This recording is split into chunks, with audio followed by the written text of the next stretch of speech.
So, what does a bucket have to do with the knee? So this is a variant of the meniscus tear known as a bucket handle tear. Now in this view, we don't even see the meniscus at all, so where is it? Well, here it is.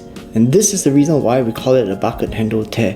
We can actually push the meniscus back and forth, just like the handle of a bucket. So let's look at it again.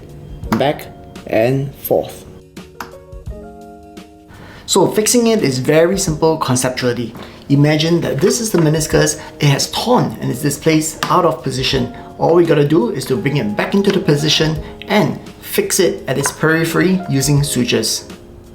This is the first suture in, the second suture in, the third suture using a different technique, and a fourth suture using yet another different technique.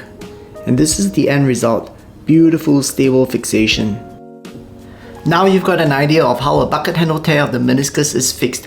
I'm Dr. Bryan Tan. See you in my next video.